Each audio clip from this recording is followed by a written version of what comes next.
البالة في بورسعيد طلعت على مفيش يا رجالة، وده بجد مش عنوان ومش زي ما الناس مفكرة ان هي موطن الهدوم المستعملة وموطن البالة. يعني عايزة حد فاهم ومضيعة للوقت والاسعار. بوم. ايه جايز واتساب، انا بسنت بعمل فيديوز عن ازاي نبني ولادنا صح، وازاي نلبس لو احنا بتيت، وازاي نعرف الستايل بتاعنا، وعن الهدوم المستعمله، عن اي حاجه ليها علاقه بالفاشن عموما. فلو انتم مهتمين كملوا الفيديو. من يومين او 3 4 حاجه كده يعني سافرت بورسعيد، وكان عندي حماس جامد قوي قوي ان انا اروح، بما اني شخص بيحب يشتري المستعمل، شخص بيحب يشتري الباله. وسافرتها زمان قوي وانا صغيره مع ماما، واشترينا من هناك حاجات كويسه سواء بقى جديده او سواء مستعمله. كانت الاسعار مختلفه جدا، لكن لما رحت اكتشفت ان الموضوع مفاجئ شويه. وفي الفيديو دوت هاخدكم كده في رحله للمميزات والعيوب بتاعه السفر لبورسعيد والشراء من هناك في العموم، وبعدين في الاخر هوريكم الحاجات اللي جبتها في الاخر وكده. يبقى اول حاجه هنبدا بيها هي اكيد المميزات. الصراحه حلوه جدا وصغننه كده ونضيفه قوي صراحه، ودي ميزه حلوه قوي ان هي صغيره. يعني لو حد عايز يسافرها لوحده يقدر يسافرها هناك مش هيتوه، بالذات ان المواصلات كمان هناك سهله قوي. هي كل المواصلات اللي بتتنقلوا بيها هي التاكسي، والتاكسي هناك مش غالي، من 10 ل 15 جنيه يوديكوا اي حته انتوا عايزينها. فدي نقطه مهمه قوي. مفيش هناك مشاريع، ياما مفيش مشاريع او ميكروباص على حسب ما بتسموها يعني، هو التاكسي بس. في حاجه بقى ان كل حاجه هناك مجانيه، سواء بقى الحدائق العامه او المعديه او جبل الملح. كل الحاجات دي حلوه قوي وجميله قوي، طبعا من غير فلوس. معديه حلوه جدا جدا، احنا ركبناها حوالي 3 4 مرات كده رايح جاي تسليه. منظر الطيور هناك حلو قوي. الحديقه لما كنت قاعده الصبح في الحديقه، مش فاكره اسمها صراحه، هي مش في ريال، هي التانية، انا مش فاكره اسمها. المهم يعني ان كان قدامها مول كده كبير، كان قدامه استعراض كده، كان حلو قوي، كان كيوت كده، كانوا بيغنوا اغاني بورسعيدي وناس بترقص قدامه برضك، كان فري وناس كانت واقفه تتصور وتتفرج وكانت حاجه حلوه. يعني البلد عموما صغيره ونضيفه قوي، والناس هناك كيوت، وحاسه ان هي البلد اللي انا احب اعيش فيها كده. او يعني لو اضطريت ان انا امشي من اسكندريه اروح اقعد هنا. طبعا ناقص حاجه واحده ما اتكلمناش عليها في الحوار ده، هي السمك. انا طبعا بما اني في اسكندريه فانا اصلا ما بحبش السمك في العموم، وما بحب شكله، وكنت سايباه اصلا، كانت ماما عاملاه يومها، فما اكلتش هناك سمك الصراحه، عشان هو اوريدي كده كده مرطرط في اسكندريه. فما اكلتش منه. لكن هو في العموم برضك لما رحنا السوق يعني نستفسر عن الموضوع كده، وبعد كده لقينا الفكره، كانت ناس ما بتاكل وناس ما بتشكر فيه، ف برضك اعتقد ان هو حلو يعني. المميزات في الشراء من ناحيه الباله بقى، وده اللي انا جاي اتكلم عنه يعني النهارده.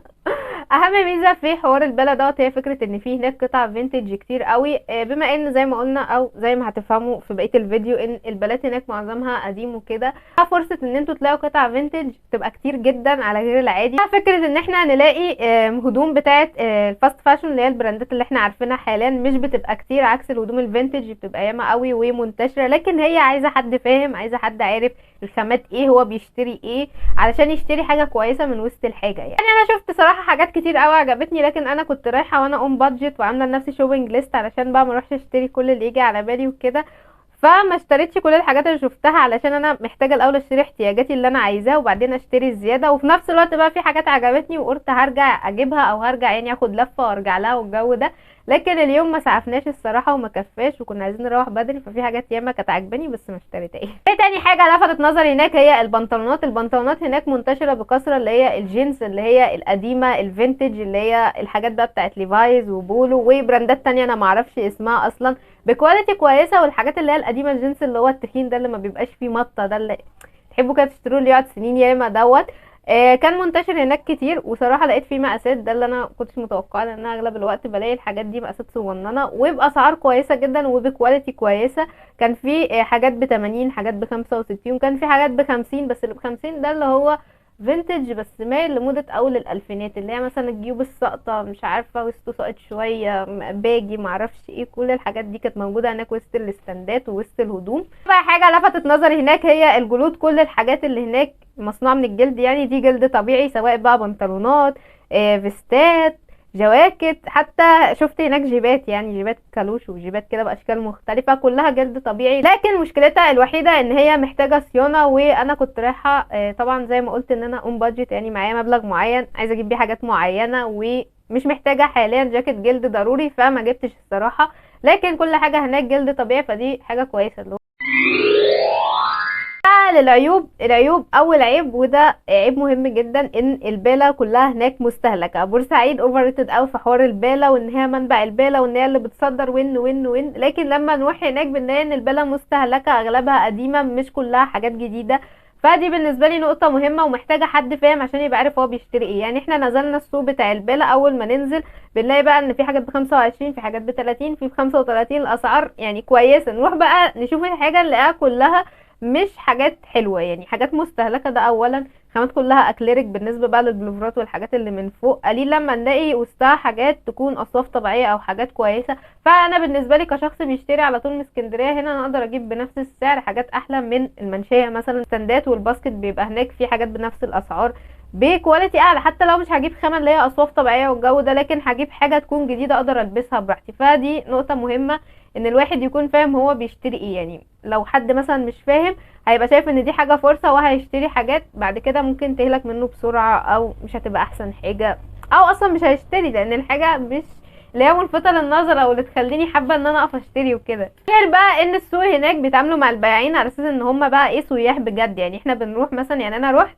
كذا حاجة عجبتني هناك، مثلا اجي اقول له دي بكام لو سمحت، يقوم اول ما يلاقيني وقفت عندها شويه كده يقوم ظارفني فيها سعر بقى اللي هو ايه، 500 جنيه، 700 جنيه، وهي اصلا مش مستاهله. وانا اصلا في العموم كشخص بطلت ان انا ادفع في حاجه من براند فاست فاشون مبلغ. يعني انا لما بجيب جاكيت مثلا عارفه ان هو من براند فاست فاشون مش هدفع فيه فلوس، الا بقى لو كان حاجه صوف طبيعي، حاجه اللي هي خامه فعلا حلوه، او حاجه فينتج ممكن ادفع فيها، لان دي حاجات كواليتي بتاعتها عاليه تستحق الفلوس، مش هلاقيها بره. انما ادفع في براند فاست فاشون 500 جنيه، 700 جنيه، طب ما اروح اشتريه من بره، ما هي.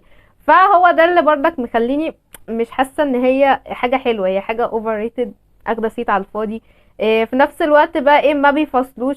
الفصال ده صعب قوي، يعني لو مثلا يقولك ده ب 250 فتقول له مثلا طب اخده بكذا، او انت تقيميه على حسب قيمته، فيقوم قايلك لا والله ممكن ينزلك 10 جنيه، 20 جنيه. وغير بقى ان مثلا تيجي تقفي عند الحاجه تبصي فيها مش عارفه ايه، تلاقي ده مش تمن السوسته، ده مش تمن مش عارفه ايه. ف صراحة مش احلى حاجة بالنسبة لي. بالنسبة لي الاسعار عالية وبوم، ومش متناسبة مع قيمة القطعة. يعني انا مثلا ما عنديش مشكلة ان انا ادفع مبلغ في حاجة انا شايفاها قيمة، او شايفة ان الكواليتي بتاعتها عالية، او براند فينتج، وكل الحاجات دي انا ادفع فيها عادي، ما عنديش مشكلة. انما ان انا ادفع في حاجة مستهلكة، او ادفع في حاجة انا شايفة ان هي نص نص. يعني انا شفت جاكيت جينز كان عاجبني وكان عامل ساعتها مش عارفة في حدود 250 باين او حاجة زي كده، بس هو شكلا يدي 150 جنيه او 180 جنيه، فانا قلت له 180، فهو نزل ال50 ومرضاش بقى على الباقي. فده بقى بيخلي الواحد ايه اللي هو اجيب ما اجيبش، اجيب ما اجيبش. بعد كده قلت طب انا ايه اللي يخليني اجيب حاجه كده؟ طب ما انا اشيل فلوسي واكمل عليها واجيب حاجه تانية احلى، ابقى انا متاكده ان انا هحطها في دولابي، مش هاجي بعديها بفتره اقول اصله مش اجدد حاجه، او حاسه لا عايزه اغيره. فانا بطلت كمان الحوار ده، فبالتالي ما اشتريتش اي حاجه والسلام. لكن القطع الفينتج اللي هي بقى حاجات قديمه مش عارفه ايه، او لو انتوا بتشتروا من غير هدف وكده، في حاجات حلوه ياما يعني. تالت حاجة هي الوقت بيبقى مهم جدا، او حاجة مهمة جدا بالنسبة للشخص المسافر. هو عايز ينجز نفسه، يشتري ويروح يلف شوية في البلد، مش عارفة يروح يتغدى، فالوقت مهم. فشراء البالة من هناك بياخد وقت طويل جدا، لان الحاجة اغلبها مش حلو ومستهلك، مش احلى حاجة، فبناخد وقت طويل جدا عقبال ما نقعد بقى ننقي، وعقبال ما نشوف دي، وعقبال ما نشوف دي. فالوقت بيخلص بسرعه، بالله ان احنا ما اشتريناش حاجات كتير، او ما لحقناش نلف المكان كله. يعني احنا لفينا 3/4 السوق، وقلت بالليل هرجع، او يعني اخر النهار هنرجع تاني، يعني عشان نلحق المعديه ونشوف الطيور وكده، فقلنا هنرجع تاني اخر النهار. لكن ما رجعناش علشان احنا كنا عايزين نلحق السوبر جيت كان ميعاده الساعه 8 عشان نروح مرتاحين وكده، فبالتالي ما لحقناش ان احنا نروح. وفي نفس الوقت كان في سوق هناك كان بجنيه، وكان ال3 ب10 وكده. ده سوق مفيش حاجه حلوه عموما الا قليل قوي قوي، واصلا غريب قوي. كل الحاجات اللي فيه اصلا يعني مش مستهلكه، دي ميته قبل كده. لكن برضك هو كتجربة لو حد بيحب يجرب يشوف حاجات جديدة وكده، فهي حاجة كويسة. المهم يعني ان هو كان بيخلص الساعة 3 تقريبا، او قبل العصر كمان كان بيلموا الحاجة. فانا مش عارفة هل برضك البلا هناك بتقفل بدري وكده، وفي نفس الوقت طبعا حاجة زي كده هتبقى عايزة نور عشان الواحد يشوف براحته ويشوف كويس هو بيشتري ايه. فما رجعناش طبعا. برضو السوق الجديد، برضك في السوق اللي هو بيبيع الحاجات الجديدة وكده، برضك مش حاسة ان اسعاره مختلفة قوي عن اسكندرية، يعني غالبا نفس الاسعار. والحاجات اللي لفتت نظرنا برضك اللي هي مثلا في الترنجات، او الحاجات اللي هي بتاعت البيت وكده، الاسعار قريبة هنا الاسعار قريبة لاسعار اسكندرية هنا، بس برضك الحاجات مش احلى حاجة، او مش الجودة برضك اللي تستحق الفلوس. يعني الترنج ممكن يبقى حلو، بس مثلا البنطلون بتاعه فيه ديفو، او في حاجة مش ديفو، يعني في حاجة اللي هو مش حلوة، يعني مش كامل الترنج حلو للاخر، او كده. وفي نفس الوقت طبعا الميلتون منتشر قوي هناك، فالميلتون الواحد بيشك في امر على طول لانه اغلب الوقت بيوبر، فبالتالي مش بنشتري حاجه ميلتون الا لو كانت من حد ثقه او من براند مستعمل او كده، عشان الحاجات بتاعت المستعمل مش بتوبر الصراحه زي بتاعت السوق الجديد. هي دي كانت العيوب اللي انا قابلتها في السفر لبورسعيد، ان انا كنت فاهمه ان الموضوع اسهل من كده وابسط يعني. ودلوقتي بقى وقت ان انا اوريكم الحاجات اللي انا جبتها. ما جبتش حاجات ياما صراحه، عشان زي ما قلنا كل العيوب دي انا مريت بيها وانا بشتري، فبالتالي ما لحقتش اشتري حاجات كتير، لكن اشتريت بردك حاجات كويسه ومبهوره بنفسي ان انا اشتريت الحاجات دي. علشان بقى انا جايبه حاجات اللي هو كواليتي كويسه وخامه كويسه واسعار حلوه وكده، فبقيت اشطر واحده بتشتري. الحاجه بتاعها هو البلوفر ده. البلوفر ده جميل قوي صراحه، ولقيته وسط بتاع كده ترابيزه مليانه هدوم كده، كانت ب20 جنيه، ما كانش فيها حاجه عدله صراحه. انا كنت بقلب فيها اللي هو يلي اول ما نزلنا التاكسي نزلنا هناك، فدي اول حاجه روحنا، فاما قعدت اقلب ما لقيتش حاجه حلوه صراحه، وكنت فقدت الامل ان انا الاقي حاجه هناك. لكن بعد كده وانا بقلب لقيت ده. هو كيوت او صنن كده وكروب تقريبا، بس يعني عليا عشان انا بتيت فعادي يعني، داخل جوه البنطلون. وهو صوف طبيعي، داخله صوف طبيعي وداخله صوف انجورا او انجوارا مش عارفه، بس هو صوف يعني طبيعي من انواع الاصواف الطبيعيه، وكان ب20 جنيه بس. لا داعي للتصفيق. فهو حلو قوي قوي وبيدفي، وانا طبعا جايباه علشان البسه تحت البلوفرات لو الدنيا ساقعه زي اليومين دول، او البسه لوحده كده على جاكيت. هو حلو في الحالتين يعني. طبعا انا لقيته وسط حاجات ياما قوي قوي قوي. تاني حاجه جبتها وكانت برضك لقطه بالنسبه لي، هو الفيست دوت. الفيست ده طلع جلد طبيعي. انا من اول الشتا كنت عايزه اعمل فيست جلد طبيعي، علشان يعني يعيش وكده، وحاجه مختلفه حاساها تبقى حلوه للستايل بتاعي. فكنت مأجله الموضوع شويه ما يبقى معايا فلوس، بعدين لقيت ده ب20 جنيه. هو فيه زي خربوش كده من هنا، او مش خربوش، هي زي نقره كده، وفي حته من هنا برضك عند الجفه تتفرج عليه. ده جلد طبيعي مش جلد طبيعي، جلد طبيعي مش جلد. بعدين قلت دي 20 جنيه يعني مش هيحصل حاجه لو جبته. وبعدين بقى لما روحته وغسلته كنت محتاره في امره، مش عارفه بقى هو جلد طبيعي ولا لا، بس انا غسلته ما حصلوش حاجه. فبوريه لبابا بعد كده، بقول له بابا ده جلد طبيعي ولا لا؟ حلو. اصلا لو جلد صناعي كان زمانه باص في الميه اساسا. فطلع جلد طبيعي بقى وكده، فقلت ممكن بعد كده بوديه صيانه يعني. بس هو بقى ليه هو مش محتاج صيانه، البتاع دي مش باينه، لما ازهق منه يعني ابقى اروح اوديه وكده.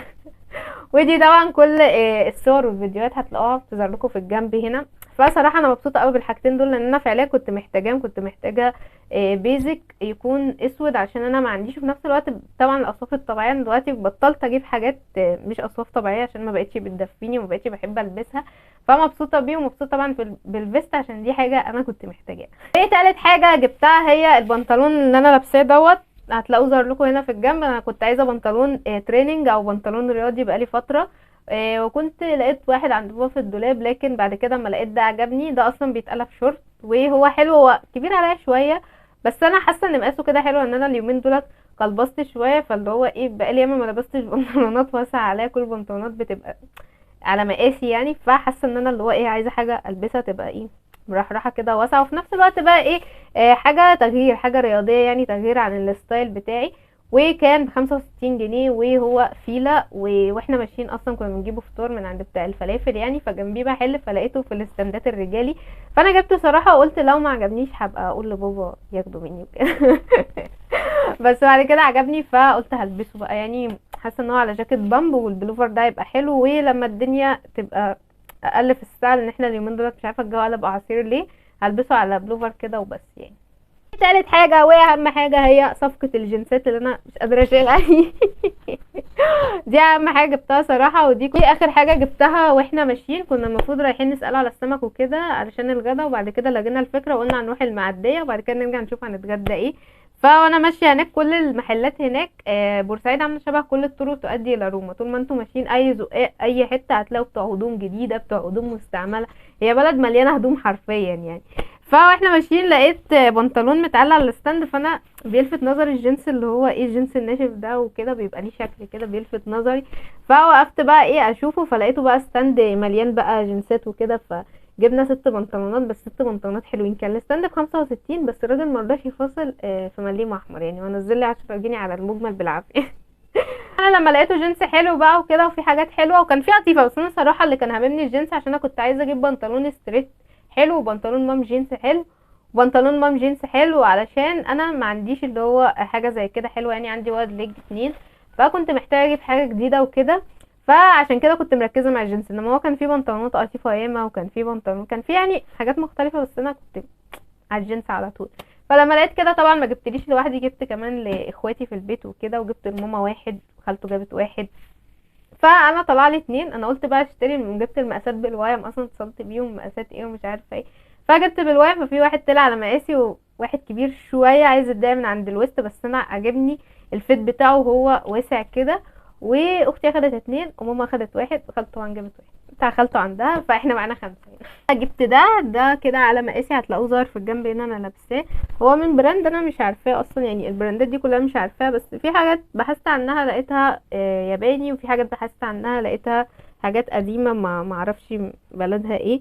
بس ده يعني مقاسه مظبوط عليا بالظبط، هو واسع شويه من عند الوسط اللي هو واسع من ورا، لكن هو حلو جدا في المجمل. وطبعا جنس ما بيمطش، قطن 100%، وخامته حلوه جدا وجديد ما فيهوش اي حاجه. ايه طبعا هما كلهم بالقصات اللي هي الكلاسيك اللي هي ستريت او مام جينز، ما فيش حاجه اللي هو حاجه زي اللي احنا بنجيبها، لان دي طبعا حاجات قديمه كلها. بس الجنس بتاعه حلو جدا، والجنس ده انا اضمنه برقبتي عشان هو بيعيش سنين ياما قوي. يعني انا عندي بنطلون الجينز بقالي 3 4 سنين بلبس فيه، لسه بادئ الفتره دي، ما بطلت البسه في الخروج يعني، وبلبسه لما بنزل اجيب حاجه من تحته كده عشان حسيته بقى مستهلك. انما الجنس بتاعنا احنا ما بيكملش السنه اصلا وبيخرب. ده اول واحد. وده تاني واحد وافتح منه شويه، بس هو المفروض ان هو يعني مقاسه كبير يعني، بس هو في الفيت عليا عامل زي ما يكون وايد ليج، بس مش وايد ليج قوي، بس هو حلو يعني. وهما الاتنين طوال، ودي حاجه عجباني، ان انا بقالي فتره بحاول ان انا اخلي البنطلونات طويله، بطلت اتني البنطلونات، الموضوع ده خلاص زهقني يعني، بطلت اعمله. ومش عارفه برضك البراند بتاعه ايه، بس هو مش عارفه، ممكن حد يكون عارفه او كده، قعدت اسرش بس نسيت الصراحه هما بتوع ايه. وده شكله. طبعا احلى حاجه في البنطلون الجينز لما يبقى نضيف ويبقى قطن 100% وكده ومفهوش مطه، ان هو بيظبط الجسم، بالذات للناس الكيرفي اللي زي حالاتي، او عندهم ويت في جسمهم من تحت. فتحس اللي هو بقى ايه، ما بيبينش الدفات، ما بيبينش البطن السفلي، تيجي تقفي من الجنب كده متحسيش ان هو في حاجات طالعه كده، لا لا، كله بقى كله بيبقى ملموم، كله بيبقى حلو كده، وتحسي انتي لابسه بنطلون قايم بيقول انا قايم. طبعا بقى ايه، بنطلون بتاع ماما، وبنطلونين بتوع اختي، مش هعرف طبعا اقيسهم مش هعرف اقيسهم، بتاع ماما برضك كلهم بنفس السعر، كلهم 65 من نفس الستاند. وهو جنس كده تلجي، وبرضك اخد نفس لا مش اصلا مش نفس القصه من ورا، اصلا مختلفه يعني، بس هو معلوش بتاع خالص، معلوش لوجو، فمش عارفه هو جاي منين وبتوع اختي شبه بتوعي بالظبط، بس اصغر بقى، اصغر في المقاس. ده جميل قوي، لونه رايح على التلج كده، التلج القديم ده، فبحس ان هو شكله كيوت قوي صراحه، وهي معجبه بيه قوي اللون ده. مش عارفه الاستيك ده بيعمل ايه، بس هو تقريبا بيقفل على البنطلون زياده.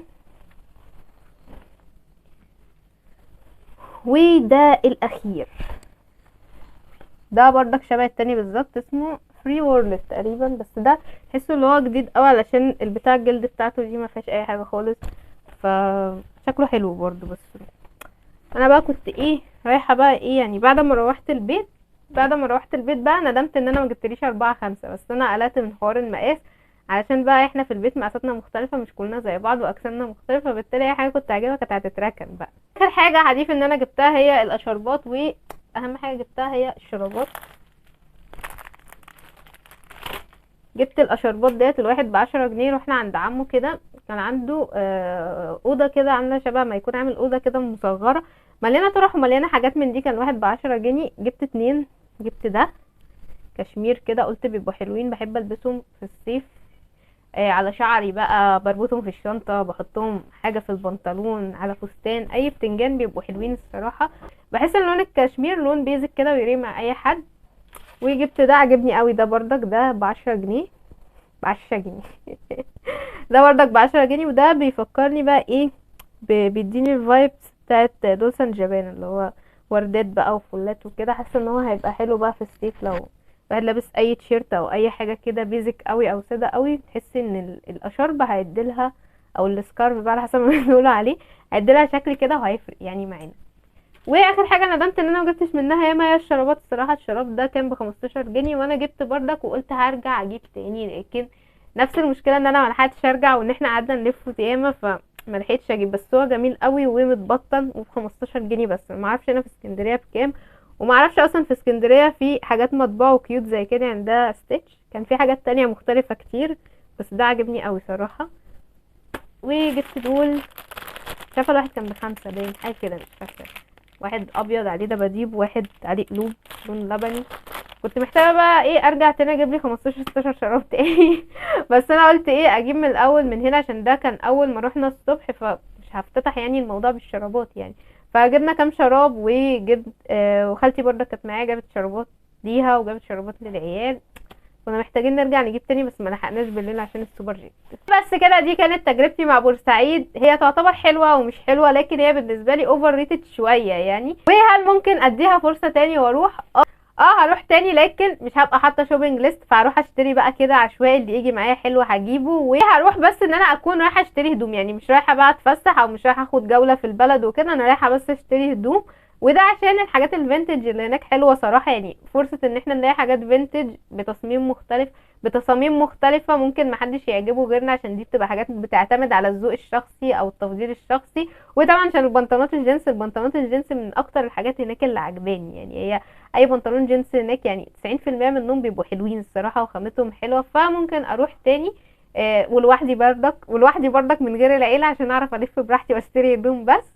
ممكن بقى، لكن هل ممكن اروح مخصوص ان انا اشتري هدوم وكده؟ لا الصراحه، يعني انا كنت رايحه بس ان انا هشتري هدوم ياما والجو دوت وكده. لكن اسكندريه صراحه بالنسبه لي احلى، وكمان اسكندريه احلى لان انا عارفه الاماكن دي بتبيع ايه ودي بتبيع ايه، وايه الاقيه هنا وايه الاقيه هنا، فبالتالي اسكندريه بالنسبه لي ايه مضمونه اكتر ان انا اشتري. لان احنا برضك مش بننسى التكلفه بتاعه السفر نفسها، رايح وجاي والتنقل في المحافظه وكده، فده بيعمل بادجت زياده على البادجت بتاعتنا، مش حاجة اللي هي بالنسبة لي احلى حاجة. لكن ممكن تجربوا، ممكن تعجبكم، وممكن كمان تاخدوها فسحة، يعني هي برضك البلد صغيرة وجميلة صراحة والناس هناك لطيفة جدا. بس كده ده الفيديو للنهارده. ولو حد عايز يشوف بشتري ايه من البلا في اسكندرية او الهدوم المستعملة في اسكندرية، ارشح لكم ان انتوا تشوفوا الفيديو دوت، هتلاقوا فيه الحاجات اللي اشتريتها اول الشتاء دوت. ودلوقتي هقول لكم باي باي في الفيديو ده، لكن هشوفكم في الفيديو اللي جاي. باي.